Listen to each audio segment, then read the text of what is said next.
to finally get that goal when it came in extra time? Yeah, definitely. I mean, playing them twice this year, it's been tough scoring on them just the way they play. Defensively, they're pretty good, and Panchot's playing a pretty good ball, and happened to put it home again. Austin, were you surprised to see him that open? I mean, there wasn't really anybody on him. I mean, we were getting numbers in the box, and Northwestern was getting pretty tired, so we knew that somewhere there was going to be an opening. I'm just glad he was able to get his head on it and finish the game up. So. What did you guys kind of take away from? I mean, you guys had plenty of opportunities inside the box that just weren't falling. You know, were you thinking about last time out it wasn't falling, or was it getting in your guys' head at all? I mean, it's always in the back of your mind, but I think we really felt a little confidence, especially after the last few games, that something was going to fall for us soon. So we just kept plugging away, and we were able to get it done. So. Trevor, what was kind of the discussion there at the end of regulation going into overtime as far as the approach for you guys? Basically, we were just trying to get the ball out wide and then just hit crosses in, and I guess we executed it pretty well. But yeah, just going into overtime, we just really needed to get a goal so we could go into Grand Park next week and hopefully make the final. Were they at all, on their heels or anything in that first minute? I mean, you'd never expect to get scored on that quickly, but at the same time, you're trying to score that quickly. Yeah, I mean, it all happened pretty fast. It's tough to say. We weren't really thinking about that, just playing the game. And we were both playing for so much already that we were all locked in and able to execute. So. What's the mentality of this team? And it's an elimination game now, basically every game moving forward. How does that affect the mindset? I mean, I think the mindset of our group is pretty good. I think everyone in that locker room came to IU to win championships, whether Big Ten or national championships. So we're excited and we'll be ready. You guys are going to go up against Wisconsin next weekend, so I know you guys had another 0-0 draw against them, so you guys looking forward to getting a goal against them? Yeah, definitely. I mean, sadly, it was another tough 0-0 one, but that was a pretty even game. They'll be ready to come at us with everything they've got, so it's going to be a tough one, and we'll be prepared. So we're excited to play them. I guess for either one of you, I mean, Northwestern was pretty aggressive to start out. Did you kind of sense them sort of withdrawing as the game went on and sort of getting more defensive late in the second half? Yeah, I guess we did kind of sense it. I think they were getting a little tired. I don't think they went too deep, so we were just trying to keep gas on the pedal and just try and get a goal, and worked out. Just how much faith do you guys have in this defensive group? I don't think Amalia had to make one save all day, and they didn't have to have any shots. Yeah, our back line's been outstanding all year, and even my past year too. We've got a great core group of guys, and we always can count on them to keep us in the game. So it's something we're really confident about, and it really helps us get mojo going offensively too. And we know that we're going to get those stops and get the ball back. So. Well, it was another tough contest with Northwestern. They've always battled well against us, and we knew they'd be difficult to break down. I do want to commend their team. They've had some unfortunate breaks this year, and they've really stayed strong and got some great results down the stretch. And I think that is the indication of how strong their program is and the type of kids that Tim and his staff recruit at Northwestern.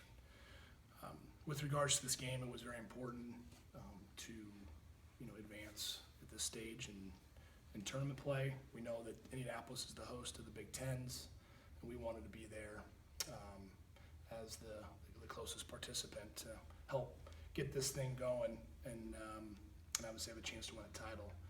So really excited. It was a tough game to break them down, and we knew it maybe a restart. We talked about our wide service. We made some adjustments with some players up the field, knowing that it might come down to a second ball, a head ball, what have you, and that ended up playing as the game winner. So I thought we stayed disciplined and not getting to get frustrated when we didn't find the goal early with as much territory and possession that we had. And we had some missed opportunities that routinely we make, whether it's crosses or just final third passes, and it's easy to get frustrated. And again, I thought our guys did a good job of maintaining good focus and just trying to make the next play. Starting off the game, Northwestern came out attacking pretty strong early on. Did that kind of throw you guys off? Were you expecting that, especially from last time when they just kind of sat back all game?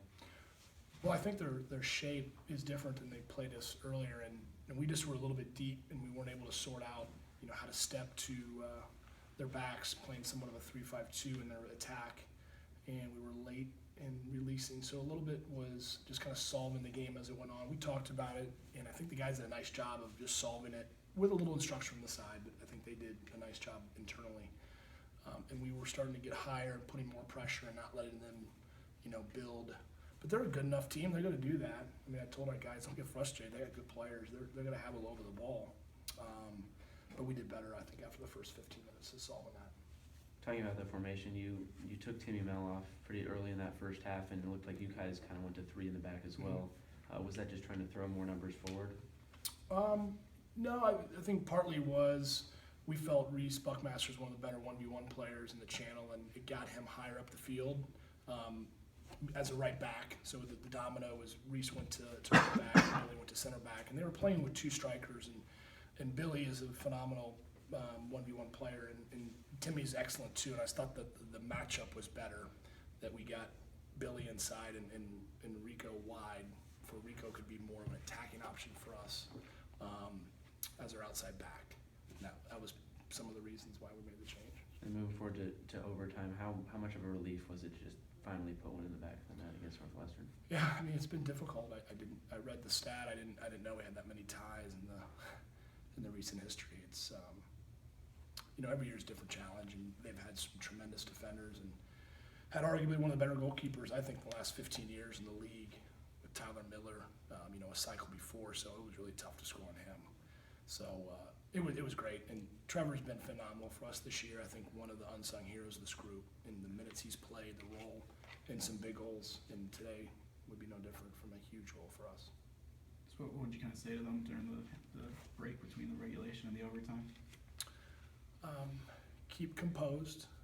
We were, again, rushing, I think, a little bit of our crosses and our finishing.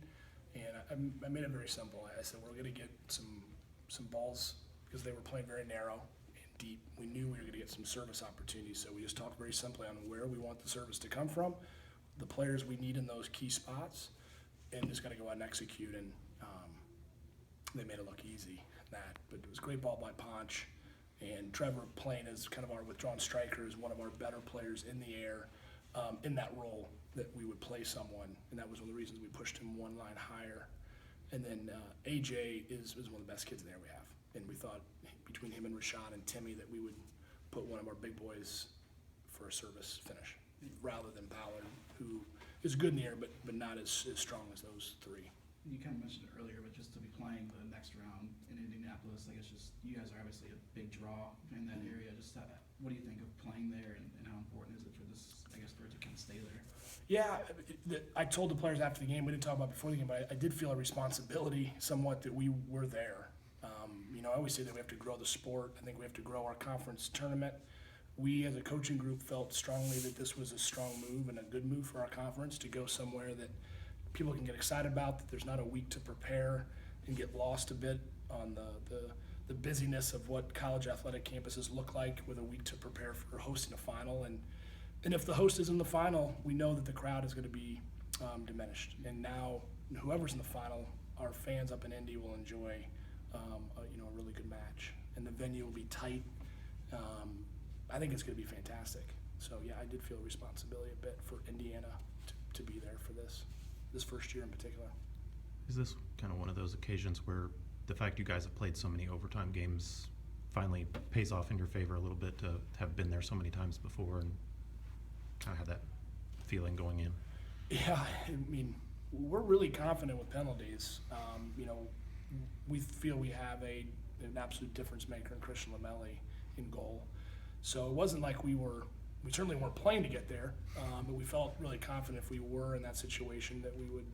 But yeah, I mean, we've had 6 ties this year, and some of them just stung, and it's nice to get rewarded in overtime again, so that we're not put into no one wants to go to penalties, win or lose. It's a really tough situation, but we have to have a winner. So yeah, psychologically, it's great going into now the semifinal and hopefully a final, and then NCAA play that we've won an overtime game. I think that will give us confidence in those situations. Just talk about your defense a little bit. I mean, Lamelli didn't even have to make a save again today. I mean, just how big have they been?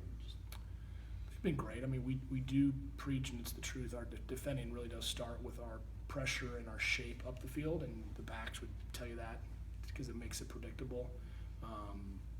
We don't allow teams to get comfortable and get in our defensive half very easily. So they just have to solve a situation here and there, and boy, they did it well. And, anytime the ball got, 25, 30 from goal, I thought we did a nice job for the most part on dealing with a couple nice attackers that Northwestern has. And Christian, obviously Colin and goal prior, you loved the fact that your goalie doesn't have to make a big save in the game, just manage it. And the hard part is keeping your back line really focused on when the ball does turn over in transition, that they're in the right positions, because you get a bit lulled to sleep, that we haven't done much work for a while, and then they can get stung if we're not ready. And we talk about that a lot in training, kind of our what-if moments when we lose it in transition. So I thought Colin and Grant, I thought, was superb today. His airplay for a team that plays fairly direct as they did. He was an All-American in there, and he has been, and thought he was really locked in today in a game that we needed him to be really good, and that was nice to see. Just, Go ahead. just your thoughts on getting back at Wisconsin. I mean, I know you guys had another 0-0 draw against them earlier on in the year. Just looking forward, what do you expect? I think Wisconsin, honestly, is one of the better teams we've faced. I think they're upperclassmen laden with some key players, and it's taken them a couple of years to get to this point, and they're hungry, and I love the matchup. I think it's going to be a great college game. I thought the game up in Wisconsin was a very good game. I thought we had the majority, but they had some periods in that game where they were putting some heat on us, and they have some outstanding attackers, balanced defensively, well coached. It's going to be a great game Friday. In these winner-go-home situations, how important is it to just focus on the next game at hand and not be looking ahead towards the championship or anything like that? Crucial. Yeah, we preach it every day in our training, so it's not a big change in a message. And you have to live it. You can't just talk about it. We say every moment, every practice, every day we need to get better. It's not about the next game. It's about now, and our guys are locked in. But every game's a title game at this situation, and you can't hide around that. You don't get a result, you go home. And pressure's fine. We can deal with pressure. And you got to talk about it so they understand how focused and locked in they need to be. But knowing that we know that there's no gimmies to the next round in our conference, nor anything in the NCAA. So it's an easy message for our team to absorb.